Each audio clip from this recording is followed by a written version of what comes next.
ত্রয়োদশ জাতীয় সংসদে সংরক্ষিত নারী আসনে বিএনপি জোটের ৩৬টি মনোনয়নপত্রই বৈধ বলে জানিয়েছেন নির্বাচন কমিশন।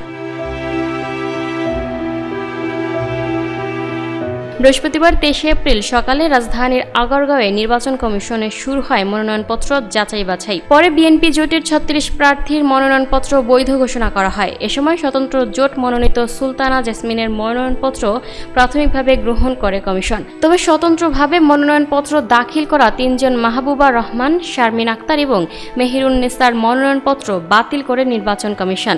যাদের মনোনয়নপত্র বাতিল হয়েছে তারা ২৬ এপ্রিলের মধ্যে আপিল করতে পারবেন বলে জানান রিটার্নিং কর্মকর্তা।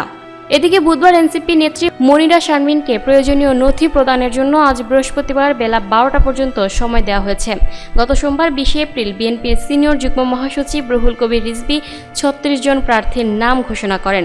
তারা হলেন সেলিমা রহমান, শিরিন সুলতানা, রাশেদা বেগম হীরা, রেহানা আক্তার রানু, নেওয়াজ হালিমা আরলি, মোসাম্মদ ফরিদা ইয়াসমিন, বিলকিস ইসলাম, সাকিলা ফারজানা, হেলেন জেরিন খান, নীলোফার চৌধুরী মণি, নিপুণ রায় চৌধুরী, জিবা আমিন খান, মাহমুদা হাবিবা, মোসাম্মদ সাব্বিরা সুলতানা, সানসিলা জেবরিন, সঞ্জিদা ইসলাম তুলি, সুলতান আহমেদ, ফাহমিদা হক, আন্না মিঞ্জ, সুবর্ণা শিকদার, শামীম আরা বেগম স্বপ্না, মোসাম্মদ শামী আক্তার, ফেরদৌসী আহমেদ, বিথিকা বিনতে হোসাইন, মোসাম্মদ সুরাইয়া জেরিন, মানসুর আক্তার, জহরত আদিব চৌধুরী, মমতাজ আলো, ফাহিমা নাসরিন, আরিফা সুলতানা, মোসাম্মদ সঞ্জিদা ইয়াসমিন, নাদিয়া পাঠান পাপন, শওকত আরা আক্তার, মাধবী মার্মা, সেলিনা সুলতানা এবং রেজেকা সুলতানা।